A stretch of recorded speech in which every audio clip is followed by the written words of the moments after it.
Kurnia. Nama saya Sadarman Halawa. Nama saya Muhammad Ali Masyar. Nama saya Riki Rafindo Wahyudi. Nama saya Nanda Bintang Dian Pratama. Nama saya Julia Hitatina Saragi. Kami akan mempresentasikan tentang HIV atau AIDS. Materi pembelajaran pencegahan HIV atau AIDS. Pengertian HIV atau AIDS. AIDS adalah singkatan dari Acquired Immune Deficiency Syndrome, yaitu penyakit yang disebabkan oleh virus HIV atau Human Immunodeficiency Virus. Penyakit ini bukan penyakit keturunan atau diwarisi. Ia menyerang kekebalan tubuh atau immune system, yaitu sistem pertahanan alami tubuh terhadap serangan organisme penyakit. Penyakit ini mengakibatkan berkurangnya kemampuan tubuh dalam memerangi infeksi. Penyakit AIDS sampai saat ini masih menjadi ancaman terbesar bagi kesehatan penduduk dunia karena proses penularannya yang begitu cepat dan belum ada obat penangkalnya. HIV adalah virus atau jasad renik yang sangat kecil yang menyerang sistem kekebalan tubuh manusia. Bentuk HIV seperti binatang bulu babi atau binatang laut yang berbulu tegak dan tajam. Tubuh manusia mempunyai sel-sel darah putih yang berfungsi untuk melawan dan membunuh bibit-bibit atau kuman-kuman penyakit yang masuk ke dalam tubuh manusia. Dengan demikian, sel-sel darah putih melindungi seseorang dari jatuh sakit. Inilah yang disebut kekebalan tubuh manusia yang merupakan daya tahan tubuh seseorang. Seseorang yang terinfeksi oleh HIV, maka virus ini akan menyerang sel darah putih. Selanjutnya, akan merusak dinding sel darah putih untuk masuk ke dalam sel dan merusak bagian yang memegang peranan pada kekebalan tubuh. Sel darah putih yang telah dirusak tersebut menjadi lemah dan tidak lagi mampu melawan kuman-kuman penyakit. Lambat laun, sel darah putih yang sehat akan sangat berkurang. Akibatnya, kekebalan tubuh seseorang tersebut menjadi menurun dan akhirnya sangat mudah terserang berbagai penyakit. Bahaya penyakit HIV atau AIDS. Bahaya besar penyakit HIV atau AIDS yaitu: pertama, AIDS merupakan kumpulan gejala penyakit yang disebabkan oleh virus HIV yang mudah menular dan mematikan. Virus tersebut merusak sistem kekebalan tubuh manusia dengan akibat turunnya atau hilangnya daya tahan tubuhnya, sehingga mudah terjangkit dan meninggal karena penyakit infeksi atau kanker lainnya. Dan sampai saat ini belum ditemukan vaksin pencegahannya atau obat untuk penyembuhannya. Kedua, kematian. Menurut perhitungan WHO tahun 1992, tidak kurang dari 3 orang di seluruh dunia terkena infeksi virus AIDS setiap menitnya. Dan yang mengerikan adalah jumlah penderita 70% adalah kalangan pemuda atau usia produktif. 3. Serangan bagi anak muda. Kelompok resiko tinggi terjangkitnya penyakit bahaya ini adalah homoseksual, heteroseksual, promiskuitas atau perkawinan lebih dari satu, penggunaan jarum suntik, pecandu narkotik, dan free sex, serta orang-orang yang mengabaikan nilai-nilai moral, etik, dan agama, khususnya para remaja atau generasi muda usia 13-25 tahun. 4. Tidak bermoral. Pola dan gaya hidup barat sebagai konsekuensi modernisasi, industrialisasi, dan kemajuan ilmu pengetahuan dan teknologi telah menyebabkan perubahan-perubahan nilai kehidupan yang cenderung mengabaikan nilai moral, etik, dan agama, termasuk nilai-nilai hubungan seksual antar individu. 5. Permasalahan lain yang berdampak sangat tinggi bagi penularan virus AIDS adalah remaja yang meninggalkan rumah tanpa izin dan menjadi anak jalanan, dan tunasusila yang melakukan seksual aktif dan pecandu narkoba secara bebas dan tidak terjaga. 6. Bunuh diri. Jika seseorang menderita penyakit ini, maka akan menimbulkan depresi yang mendalam, semangat hidup yang rendah, dan hilang kepercayaan diri. Permasalahan ini telah memakan banyak korban jiwa, sebab dari mereka-mereka yang terjangkit virus ini selalu mengakhiri penyakit yang dideritanya dengan bunuh diri. 7. Gila. Orang yang hilang kepercayaan diri banyak dijauhi orang karena penyakit yang dideritanya ini akan menimbulkan stres yang begitu berat. Jika stres yang diderita terus dibiarkan, maka akan menyebabkan kegilaan alias tidak mempunyai kesadaran normal. Cara penularan HIV atau AIDS. Penularan terjadi bila ada kontak atau percampuran dengan cairan tubuh yang mengandung HIV, yaitu pertama, melalui hubungan seksual yang beresiko tanpa menggunakan pelindung dengan seseorang yang mengidap HIV. Kedua, melalui transfusi darah dan transplantasi organ yang tercemar HIV. Ketiga, transfusi darah yang tercemar HIV dan transplantasi organ yang tercemar HIV akan secara langsung membuat orang yang menerima darah atau organ tubuh tersebut tertular HIV karena virus langsung masuk ke dalam sistem peredaran darah penerima.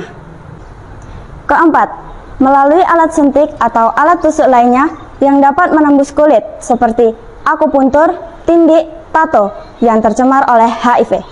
Oleh sebab itu, pemakaian alat suntik secara bersama-sama oleh para pecandu narkotika akan mempermudah penularan HIV di antara mereka bila salah satu di antara mereka merupakan pengidap HIV.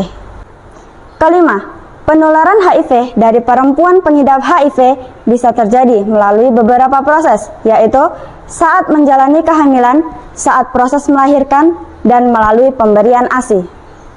Gejala penularan HIV atau AIDS. Gejala penularan HIV atau AIDS terjadi beberapa hari atau beberapa minggu setelah terinfeksi HIV. Gejala-gejala ini hanya berlangsung beberapa hari atau beberapa minggu saja, lalu hilang dengan sendirinya. Seseorang mungkin akan menjadi sakit dengan gejala-gejala seperti flu, yaitu demam, rasa lemah dan lesu, sendi-sendi terasa sakit, batuk, dan nyeri tenggorokan. Gejala selanjutnya adalah memasuki tahap di mana sudah mulai timbul gejala-gejala yang mirip dengan gejala-gejala penyakit lain. Gejala-gejala di atas ini memang tidak khusus karena dapat terjadi pada penyakit-penyakit lain. Namun, gejala-gejala ini menunjukkan sudah adanya kerusakan pada sistem kekebalan tubuh, yaitu demam berkepanjangan, penurunan berat badan, pembekakan kelenjar di leher, lipat laha dan ketiak, diare atau mencret terus-menerus, batuk dan sesak nafas lebih dari 1 bulan, kulit gatal dan bercak-bercak merah kebiruan. Gejala penurunan kekebalan tubuh ditandai dengan mudahnya diserang penyakit lain dan disebut infeksi oportunistik. Maksudnya adalah penyakit yang disebabkan oleh virus lain, bakteri, jamur, atau parasit, yang bila sistem kekebalan tubuh baik kuman ini dapat dikendalikan oleh tubuh. Pada tahap ini, pengidap HIV telah berkembang menjadi penderita AIDS. Pada umumnya, penderita AIDS akan meninggal dunia sekitar 2 tahun setelah gejala AIDS ini muncul. Gejala AIDS yang timbul adalah radang paru-paru, radang saluran pencernaan, radang karena jamur di mulut dan kerongkongan, kanker kulit, TBC, dan gangguan susunan saraf. Perilaku berisiko tinggi menularkan HIV atau AIDS. Orang-orang yang memiliki perilaku berisiko tinggi menularkan atau tertular HIV, artinya orang-orang yang mempunyai kemungkinan besar terkena infeksi HIV atau menularkan HIV dikarenakan perilakunya.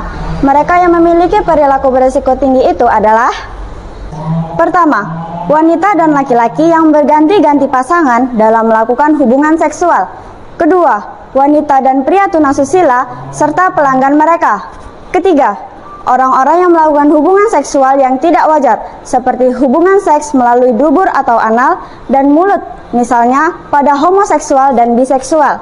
Keempat, penyalahgunaan narkotika dengan suntikan yang menggunakan jarum suntik secara bersama-sama. Dan kelima, penyalahgunaan narkotika. Hal-hal yang tidak menularkan HIV. Sebagaimana telah disebutkan, HIV mudah mati di luar tubuh manusia. Oleh sebab itu, HIV tidak dapat ditularkan melalui kontak-kontak sosial sehari-hari, seperti bersenggolan dengan pengidap HIV, berjabat tangan, penderita AIDS bersin-bersin atau batuk di depan kita, bersama-sama berenang di kolam renang, menggunakan WC yang sama dengan pengidap HIV. Pencegahan HIV atau AIDS. Pertama, pencegahan penularan melalui hubungan seksual. A. Tidak melakukan hubungan seksual sebelum menikah atau abstinence. Hubungan seksual hanya dilakukan melalui pernikahan yang sah. B. Bila telah menikah, hanya mengadakan hubungan seksual dengan pasangan sendiri, yaitu suami atau istri sendiri. C. Tidak mengadakan hubungan seksual di luar nikah. Kedua, pencegahan penularan melalui darah. A. Transfusi darah. B. Penggunaan produk darah dan plasma. C. Penggunaan alat suntik atau alat lain yang dapat melukai kulit.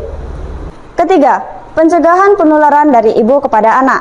Seorang ibu yang terinfeksi HIV, resiko penularan terhadap janin yang dikandungnya atau bayinya cukup besar, kemungkinan sebesar 30-40%.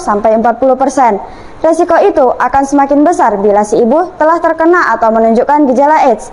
Oleh karena itu, bagi seorang ibu yang sudah terinfeksi HIV, dianjurkan untuk mempertimbangkan kembali tentang kehamilan. Resiko bagi bayi terinfeksi HIV melalui susu ibu sangat kecil, sehingga tetap dianjurkan bagi si ibu untuk tetap menyusukan bayi dengan ASI-nya. Berikut beberapa hal penting dalam mengurangi resiko terjadinya penularan HIV atau AIDS. A. Tidak melakukan hubungan seksual bagi yang belum menikah. B. Selalu menghindarkan diri dari penggunaan obat-obat terlarang seperti narkotik, heroin, ganja, dan lain-lain. C. Menjauhkan diri dari minuman yang bisa memabukkan. D. Sebaiknya tidak menggunakan alat-alat seperti alat suntik, alat tindik, alat tato, pisau cukur, atau sikat gigi bersama orang lain. E. Selalu membersihkan atau mensterilkan peralatan medis atau non-medis, khususnya yang berhubungan dengan cairan tubuh manusia. Pengobatan penyakit AIDS. Sampai sekarang, belum ada obat yang tepat untuk menyembuhkan penderita AIDS secara total. Pengobatan yang dibutuhkan seseorang penderita AIDS diperlukan tidak saja untuk melawan infeksi sampingan yang muncul, tetapi juga untuk mencegah komplikasi virus ini lebih lanjut, dan untuk memperbaiki fungsi tubuh penderita akibat sistem kekebalannya yang sudah rusak. Ada beberapa jenis obat yang telah ditemukan yang berfungsi hanya untuk menghambat perkembangan virus HIV. Obat-obat tersebut adalah AZT atau azidotimidine, DDI atau dideoxynosine, DDC atau dideoxycytidine. Akan tetapi, obat AZT, DDI, DDC ini belum menjamin proses penyembuhan. Ini mungkin hanya memperpanjang hidup penderita untuk 1 atau 2 tahun saja. Di samping itu, pengidap HIV atau penderita AIDS membutuhkan cara perawatan atau pengobatan lain, yaitu psikoterapi, konseling, keluarga, dan terapi kelompok.